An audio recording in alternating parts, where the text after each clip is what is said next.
Bonsoir, bienvenue dans ce nouveau numéro de votre magazine Tac au Tac. Ce soir, je reçois le professeur Baudouin Boissa. Il est professeur des universités, rapporteur du Rassemblement. Bonsoir, comment allez-vous? Bonsoir Nicole, ça va? Ça a toujours été un réel plaisir de vous recevoir sur le plateau des Tac au Tac. C'est vrai ça? Ah, oui. Je suis pas sûr. Vous êtes toujours de bonne humeur et ça me plaît beaucoup.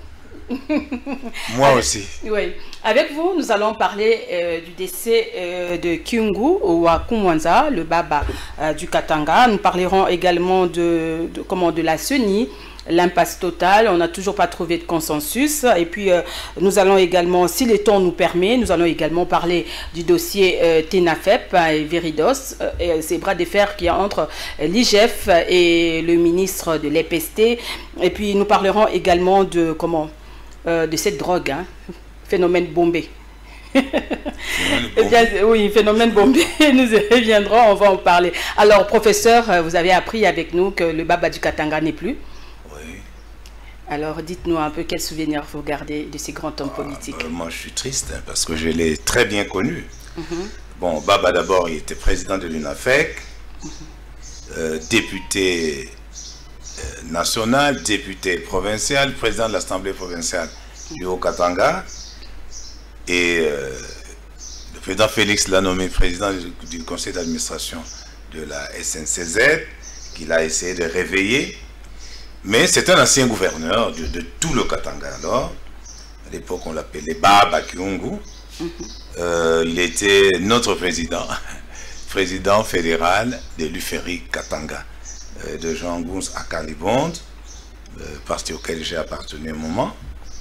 Mais il n'y a pas que ça. Baba était commissaire du peuple dans la Deuxième République et il fait partie de ce qu'on appelle du groupe des 13 parlementaires qui ont affronté Mobutu en 1980, 80-81. Et donc, en résumé, Baba 1 était fédéraliste pur et dur, combattant pour la démocratie, homme d'État, père du Katanga, Mandela du Katanga. Et voilà. Donc c'est... En fait, si je dois résumer, le président de la République perd un partenaire de taille et de poids c'est un coup dur pour tout le Katanga. Pour Fachi, hein, c'est un coup dur pour lui. Oui, un bon politique. C'est pas facile. Alors, mais il était d'un courage exceptionnel. Ouais, c'est un monsieur qui a quand même passé chaque minute, chaque seconde de sa vie au service de la nation. Alors, quel héritage a-t-il laissé aux Congolais? Bon, l'héritage qui laisse aux Congolais, c'est l'héritage que moi je resterai aussi. C'est un homme qui est resté fidèle à sa conviction que ce pays ne peut se développer que par le fédéralisme. Et moi, je suis fédéraliste, je le suis depuis 60. Voilà. Mais ça n'a pas marché. Malheureusement, non, la conférence nationale souveraine avait finalement voté un acte pour que l'État soit fédéral. Mais par la suite, nous avons eu 97 avec l'arrivée de l'Abdel. On a été dans un système totalement unitaire. Et puis au dialogue intercongolais, on est revenu sur cet accord global et inclusif qui a instauré la décentralisation comme mode de gestion. Bref, un jour ce pays sera fédéral. Un jour ce pays comme la CNS l'a décidé, un jour ce pays sera fédéral. Un jour ce pays sera fédéral. Les politiques, il y a plusieurs politiques qui nous ont quittés quand même, hein, des grands hommes politiques, mais 61 ans après, est-ce que nos politiques ont abordé les vraies questions du développement de la RDC? Certainement. Certainement parce que, quand vous examinez le bilan de la Première République, bon, la Première République, c'est grâce à Joseph Kasavubu que nous sommes restés un. Parce que dès le 7 juillet 60, le Katanga fait sécession. Et 2 mois après, c'est le Sud Kassai. Et bon, il y a eu des rébellions. Finalement, Mobutu a quand même négocié avec Tshombe qui avait fait la sécession. Il est revenu en 64. Et en attendant, grâce à Cyril Adoula, Premier ministre, on on a élaboré la constitution du Labour. Et quand Tshombe arrive, on a une constitution qui a remplacé la loi fondamentale que nous a léguée la Belgique. Et quand Tshombe est là, l'État était un. Le pays était un. C'est quand même formidable. Bon, après, Mobutu arrive. Mobutu, tout le monde sait que c'est le père de l'unité nationale. De l'unité nationale. C'est l'homme qui nous a enseigné que ceux du Haut-Zaïre, ceux de Bandundu, ceux du Bas-Zaïre sont tous Zaïrois. Avec un seul peuple, un seul père, extraordinaire. Et moi qui étais à l'étranger, je dois vous dire que j'étais fier d'être Zaïrois. Fier. Pas d'être Congo, mais d'être Zaïrois. C'est quelque chose de très important. Ça. Non, par là, vous voulez dire que vous n'êtes pas fier d'être Congolais. Vous étiez plutôt fier d'être Zaïrois. Je suis plus fier d'être Zaïrois que Congolais parce que... Parce qu'à l'époque, quand on dit, moi j'étais à l'étranger, que vous dites que je suis Zaïrois, tous les Africains ont peur de vous. Il y avait quand même des valeurs. Nous étions en fait une grande puissance en Afrique. C'est quelque chose qui revient peu à peu maintenant. Parce que vous savez que le premier sommet de l'OUA qu'on a reçu, c'était en 67. Hein, et que ce n'est que maintenant que nous sommes revenus à la tête de l'Union africaine. Donc, chacun de ceux qui sont passés, ils ont laissé quelque chose. Même Zé, que je n'aimais pas, il a laissé quand même ce truc-là, prenez-vous en charge. C'est quelque chose d'extraordinaire, c'est beau. Bon, Joseph a régné 18 ans. Bon, on a quand même réunifié le pays. Bon, et il a permis la première passation, comment on appelle ça, civilisée du pouvoir. Avec Félix Tshisekedi. Donc c'est quelque chose qui reste dans le souvenir du Congolais. C'est ça. Donc en fait, hein, nous n'avons pas tellement reculé, on avance. On avance quand même. Êtes-vous sûr vraiment qu'on avance avec tout ce qui se passe? Il y a maintenant le tribalisme qui bat son plein. On est en train de défaire ce que Mobutu a fait depuis pendant 32 ans. Il y a le tribalisme vraiment. Ben oui, il y a le tribalisme. Vous savez le démontrer, vous? C'est moi qui pose des questions. Non, je ne suis pas d'accord. Non, vous n'avez pas sorti. Je ne sens pas ça. Écoute, moi je suis directeur de cabinet d'un ministre qui n'est pas du Congo central. C'est ça. C'est quand même un exemple. Ah, d'accord. Alors. Et mon directeur de cabinet adjoint est de Bandundu. Il n'est pas de la tribu ou de la province de Moïse Mutinga, notre ministre. Ça signifie qu'il ne faut pas qu'on exagère non plus. Il ne faut pas qu'on exagère. Donc, il n'y a pas de Je pense que nous, là, de la RDC, nous nous sentons sincèrement congolais. D'accord. Alors, Baba Kyungu n'est plus. Qu'est-ce qui va advenir? Le Katanga sans Baba Kyungu et Fachi, c'est lui quand même qui faisait tout là au Katanga, qui soutenait Fachi et tout ça. Aujourd'hui, c'est Moïse qui va gagner du terrain. Hein, vous savez, mais Moïse avait comme mentor Baba Kyungu aussi. Les Baba sont comme Mobutu, sont comme les Tshisekedi. Baba par rapport à sa province. J'ai dit que c'était Mandela et je sais ce que je dis, puisque j'ai été dans un parti des Katangais. Je sais ce que ça signifie.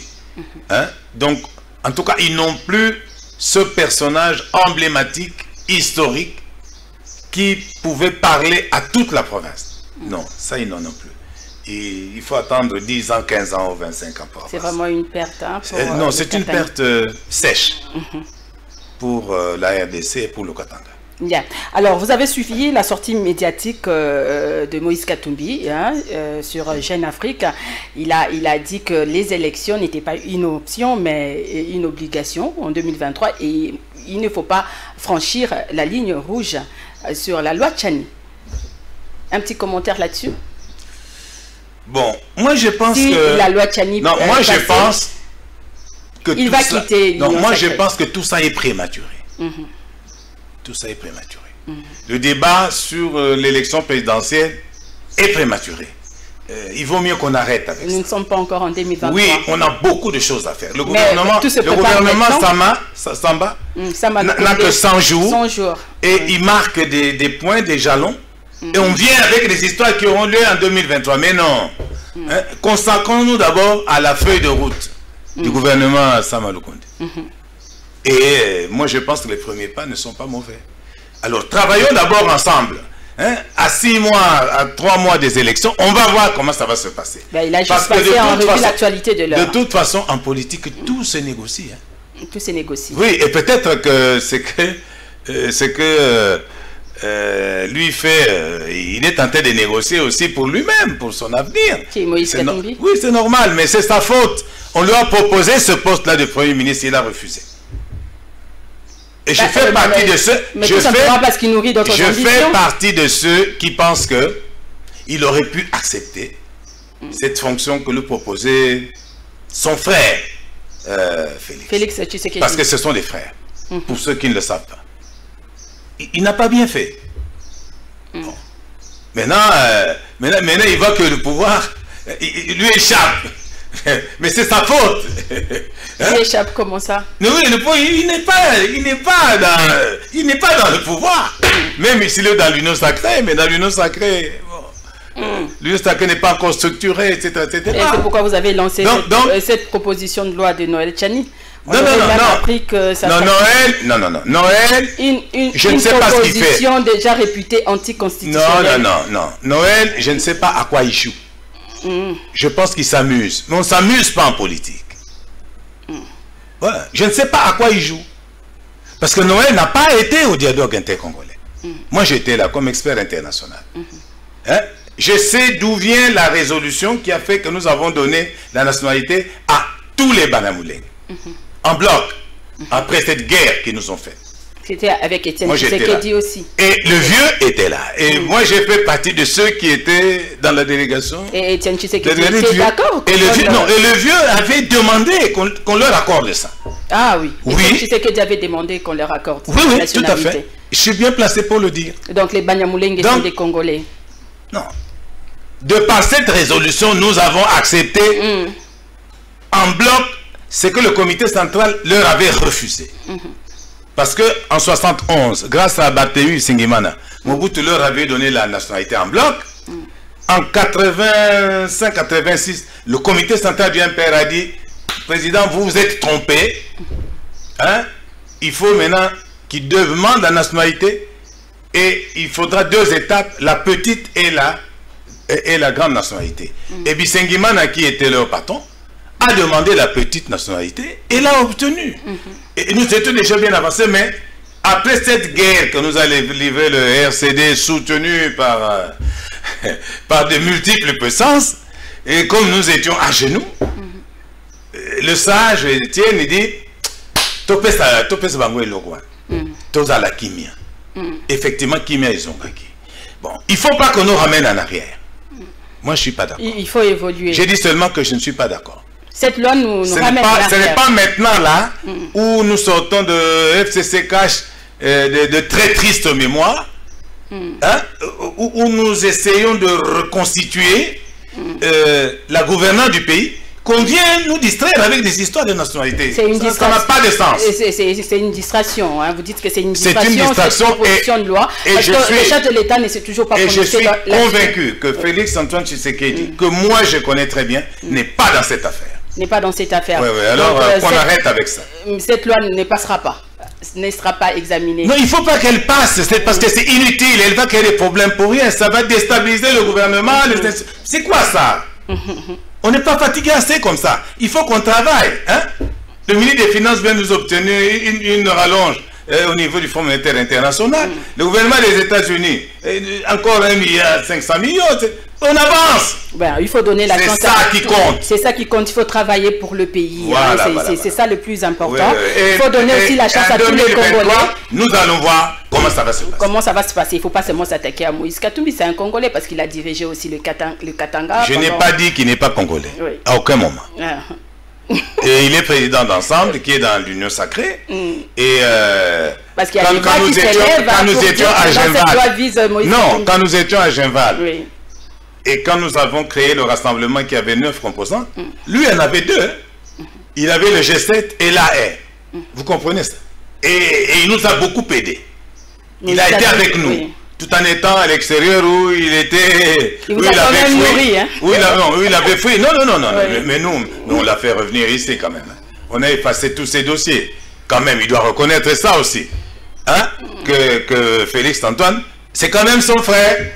Félix a quand même fait des choses pour lui. Mais c'est la politique. Il doit reconnaître ça. Mais il n'est pas rédévable, c'est la politique. C'est pas que c'est la politique. Il peut avoir des ambitions.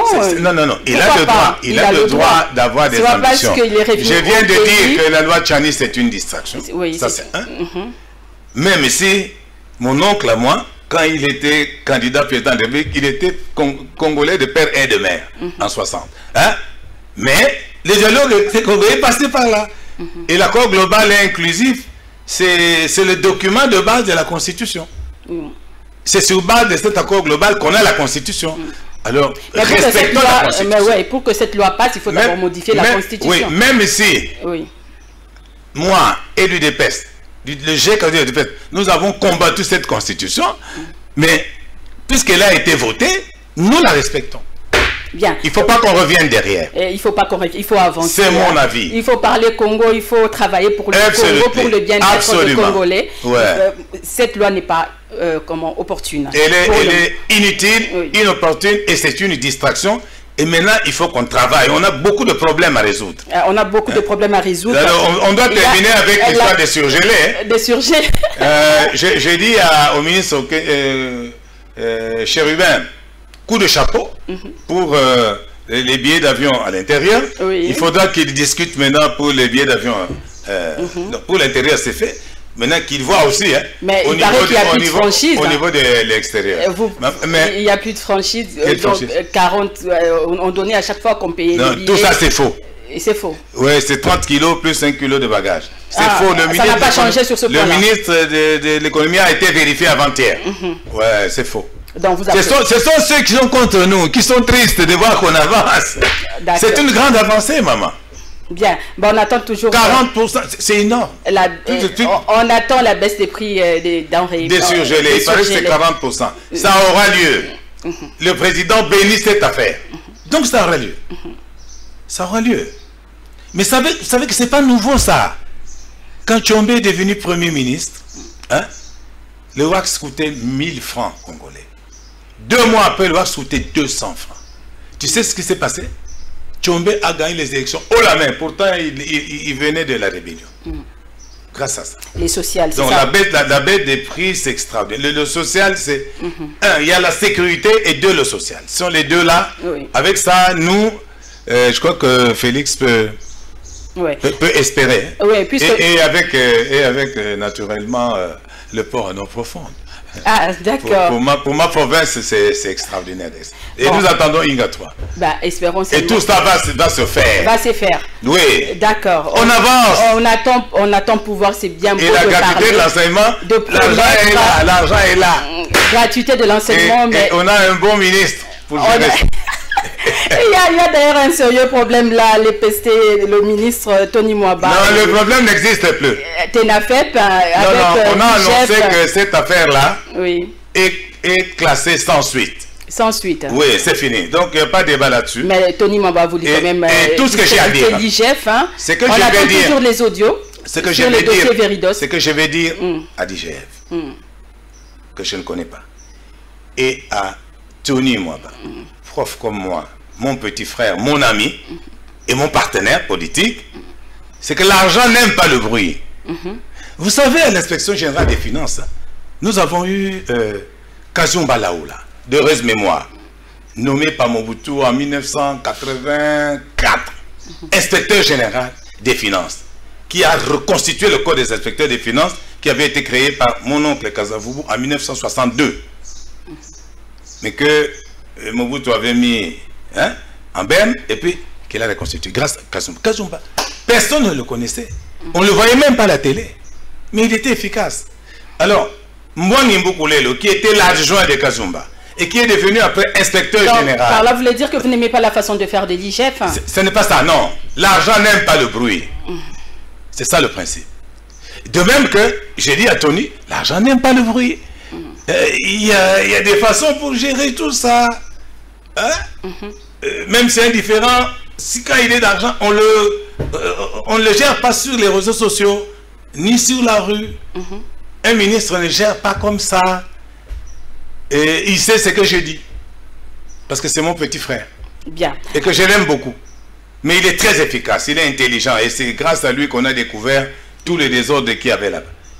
Mais alors, il faut qu'il y aille doucement, calmement et prudemment. Parce que l'argent n'aime pas le bruit. Ah oui, le CG de l'UDPS d'ailleurs a dit que c'était une incompréhension entre les deux. L'autre voulait que l'argent aille pour payer comment les enseignants, les surveillants. Et on a même appris que ces surveillants, c'était des combattants de l'UDPS. Hein, mais vous savez madame, oui. Il faut faire très attention. Hein. Sortir l'argent payé cash comme ça. La bancarisation de la paye. Hein. Oui, Matata est venu quand même avec la bancarisation. La bancarisation de la paye, c'est un acquis énorme pour ce pays. Et nous, les médecins, nous étions les premiers à réclamer la bancarisation. On nous a bancarisé et nous sommes très contents de ça. Et Tony Moa va faire le contraire. Non, il vaut mieux... Il a dit que ça se passait toujours comme ça, mais il faut changer les choses. Il faut garder la bancarisation. La bancarisation. Pour une meilleure traçabilité. Traçabilité, oui. C'est très important. Il n'y a rien à faire. Sur ce point-là, quand même, Tony Moa Donc, est non, il faut le comprendre, il est encore très jeune, il est vigoureux, etc. Il veut qu'on fasse de la machine, etc. Mais quand on fait comme ça, il y a beaucoup de... Non, mais quand on fait tel que lui veut... quand même. On a cru qu'il y a eu des détournements. Non. Quand on fait comme il veut, c'est facile maintenant que l'argent disparaisse. Et c'est difficile à tracer, à retracer. Donc, mais il vaut mieux bancariser, c'est mon point de vue. Je suis pour la bancarisation. IGF n'a pas de problème là-dessus. Quoi? Il n'a fait que faire son travail. Il a dit, niet, l'argent ne va pas sortir comme ça, il faut... J'ai dit que ce dossier n'existe plus parce qu'il est classé sans suite. Qu'est-ce que vous voulez dire encore? Ah, c'est pas possible. Ah oui, quand il s'agit des autres, là, on applaudit, il y a état de droit. Et puis, quand c'est la maison, là, c'est compliqué. Non. J'ai dit que l'IGF... D'abord, le fait que le président a rattaché l'inspection générale des finances à la présidence, c'est une bonne chose. Et depuis qu'il est là, il fait un travail extraordinaire. On a surveillé tout le monde. Hein. Non, que j'appuie. Voilà. Mais à tous les niveaux, alors. Mais le CG de l'UDPS aussi ne devait pas s'émêler de cette affaire, normalement. Non, le CG de l'UDPS ça concerne le chef du gouvernement. Non. Le CG, le secrétaire général du l'UDPS fait son travail politique. Oui, il encadre ses ministres, il encadre les combattants. Oui, c'est ça. Donc, il faut comprendre Augustin. Augustin, c'est un ancien parlementaire debout. Donc, il sait comment... Et puis, c'est un ancien communicateur. C'était le patron de la communication de l'UDPS. Et il est à l'aise avec toi et avec moi. Il faut le laisser parler aussi. Oui, parler, mais il ne faut pas faire des menaces. Il ne faut pas aussi menacer les gens. Parce que l'état de droit est là pour tout le monde. Non, c'est sûr. Ouais. D'ailleurs, il est tellement intelligent. Quand ça ne va pas, il dit, bon, je crois que bon... Ok, nous allons parler de la CENI. Il n'y a toujours pas de consensus. On ne sait pas l'impasse totale. Mais qu'est-ce qui va advenir? On ne connaît toujours pas le futur président de la CENI. C'est lui qui va remplacer Nanga. En fait, tout ce qui nous arrive, c'est notre faute. Notre faute à nous, y compris moi-même. Il n'y a toujours pas entente entre... Non, y compris moi-même. Parce que j'ai fait la CNS. Et c'est la conférence nationale souveraine qui s'est tenue après le Bénin et le Congo-Brazzaville. Et principalement la société civile à laquelle j'appartenais, qui a décidé qu'il faut désormais faire organiser les élections par une commission électorale indépendante. C'était une erreur. Une erreur monstrueuse. Parce que en 60, les Belges nous ont organisé les élections. C'est l'administration des territoires qui a fait. C'est la colonie. Ensuite, Kasavubu, en 64, organise un référendum. C'est le ministère de l'Intérieur. Pas de problème.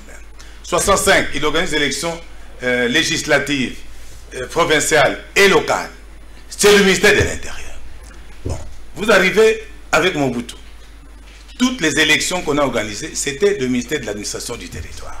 Pourquoi? Parce que la question électorale, c'est une question de gestion des populations. Et il n'y a que 2 ministères qui sont spécialisés pour organiser, pour faire ce genre de travail. C'est un, le ministère de l'Intérieur, qui gère les populations, et 2, le ministère du Plan, qui gère les statistiques. C'est tout. Et je me rappelle toujours, Vondo Tepemako, qui est le président du Conseil d'État, le sait, il a organisé les élections quand il était vice-premier ministre, ministre de l'Intérieur, de l'administration du territoire. Il n'y avait pas tellement de problèmes. Et alors, avec la CENI, tous les 5 ans, on va engager des gens qui n'ont aucune expérience de gestion des populations, et on sort 5 milliards, 10 milliards, et puis, avec des résultats nuls. Nuls, pourquoi? Parce que ça nous fait 3 cycles électoraux et 3 cycles qui se sont soldés par un fiasco. Parce que tout a été, chaque fois, rejeté, contesté. Oui. Tout le temps. Oui. Y compris notre propre élection à nous, à la présidence de la République, contesté. Donc, moi, je pense que la solution, c'est faire comme tous les autres États du monde. Hein? Les États-Unis, la France, c'est le ministère de l'Intérieur. La CENI ne sert à rien. Parce que donc tous les 5 ans, on change d'administration, on va engager des gens, les cousins, les frères, les machins. Et à la fin, le président de cette commission sort très riche, avec 15 maisons, 20 maisons, 5 femmes et tout. La famille vient. L'IGF doit jeter un coup d'œil là-bas. Non, et les autres, l'IGF doit aller contrôler un peu, Seigneur Jésus. Heureusement que vous m'avez mis ça dans la bouche. L'IGF doit contrôler Emmanuel Malo, Ngo Mulunda et celui-ci. Et on verra les cadavres qu'il y a dedans. C'est ça. Mais, donc pour moi, c'est ça. Ça, c'est un. Des deux, je sais pas, hein, nous assumons cette responsabilité, confier la gestion des élections à la CENI, c'est encore l'accord global et inclusif. Hein? Et nous avons participé à l'élaboration de cette constitution qui nous gère maintenant, c'est dedans. Bon. Alors assumons ça. Assumons. Bon, assumons ça, mais la SENCO et puis les CC, ont demandé une audience auprès, du chef de l'État. Dodo Kamba, avec les 6 confessions religieuses, ont déjà déposé le PV. Est-ce que Dodo Kamba est habilité à aller déposer le PV à signer? Donc c'est compliqué là. Bon, il semble qu'il est bloqué. Non, il existe une sous-plateforme des confessions religieuses qui a une charte. Et donc, ils sont organisés. Il y a un président, un vice-président, un rapporteur. Bon. Et puis tout d'un coup, quelques membres se réunissent, ils font un PV qui est nul. Parce qu'il n'est pas passé par les procédures normales. Et ils prennent ça, ils vont déposer au Parlement. Si le Parlement accepte, c'est qu'ils sont complices. Ils sont complices, oui. Ça, c'est un des deux. Les confessions religieuses. Hein. Nous avons combien de confessions religieuses? Si vous prenez l'Église catholique et le CC, c'est 80% des chrétiens de la République. Hein? Nous devons en tenir compte. Sur le plan... Hein? Vous avez vu, hein, quand Papa Laurent a agréé la création du CLC et que l'équipe catholique a commencé à donner des instructions. Vous avez vu ce qui s'est passé. Et ça s'est très mal terminé hein, pour Joseph. Oui. Hein? On a tiré dans les églises. Ça n'a pas fait du bien hein, au régime Kabila. Et donc, moi, je pense que cette question doit être gérée de manière intelligente. Tenir compte, bien sûr, des autres confessions religieuses, mais que ces confessions religieuses soient humbles aussi. Denis Kadima. Attends, soient humbles aussi. Bon, alors, Denis Kadima, je ne sais pas d'où il sort, moi je ne le connais pas. Et Kimbangista. Le père spirituel d'ailleurs l'a confirmé. Je ne sais pas quel jour il a adhéré. Attends, je ne sais pas quel jour il a adhéré. Vous n'avez pas vu la vidéo? Vous n'avez pas vu la vidéo qui circule sur les réseaux sociaux? Je ne sais pas quand est-ce qu'il a adhéré à notre église à nous. Notre église à nous. Votre église à nous? Oui, à Bissau. Et à Kamba. Lui, on ne sait pas quand il a adhéré. Donc il n'est pas que non, parce que les ressortissants du Congo central, hein, même donc, si attendez, même si nous sommes catholiques, nous sommes aussi un peu kimagistes. Nous les Bakongo. Hein? Donc si seulement que Denis, nous ne savons pas quand est-ce qu'il a adhéré. Ça, nous ne savons pas. C'est le registre des kimangistes qui veut la tête. Ah bon, là, alors là, c'est... Non. Parce que c'est brutalement qu'il sort comme ça. Qui est kimangiste? Denis Kadima. Non, c'est comme ça, brutalement. Brutalement. Oui. On ne sait pas ce qui s'est passé. Ceci étant dit, moi je ne le connais pas, donc je ne suis pas contre lui. Je ne suis pas pour lui non plus. Je ne sais pas ce qui se passe, mais je pense que nous devons mettre tout ça en prière. En prière. Bien, voilà. Alors, état des sièges pour finir. Hein, dernière question, s'il vous plaît, la régie. L'état des sièges, il y a des voix qui s'élèvent, qui disent non, qui demandent au président de mettre fin à cet état des sièges parce que l'ADF continue à tuer. On tue toujours à Nituri, tout ça, malgré... Oui. Tous ceux qui pensent comme ça... Nous avons des Kenyans qui sont arrivés, des soldats américains, il y a la MONUSCO, FRDC, mais rien n'est changé. Tous ceux qui pensent comme ça sont des agents secrets de la balkanisation. Ce sont des gens qui veulent que ce pays éclate. Nous ne pouvons pas accepter qu'un centimètre de notre territoire soit occupé par des gens qui viennent de je ne sais où. Mais c'est déjà occupé. Attends, non, justement. Et je pense que la décision de l'état de siège n'a pas été prise par hasard par le haut commandement militaire qui l'a recommandé au chef de l'État. C'est une question de souveraineté nationale. Cet état de siège-là, nous approuvons cet état de siège vraiment à bras le corps. Ceci étant dit, vous savez que cet état de siège est géré de deux manières. Rapidement, professeur. Et géré de manière militaire par le ministère de la Défense, etc. Mais il y a des abus quand même, les FARDC en train de... Mais vous savez, mais quand il y a la guerre, il y a toujours des effets,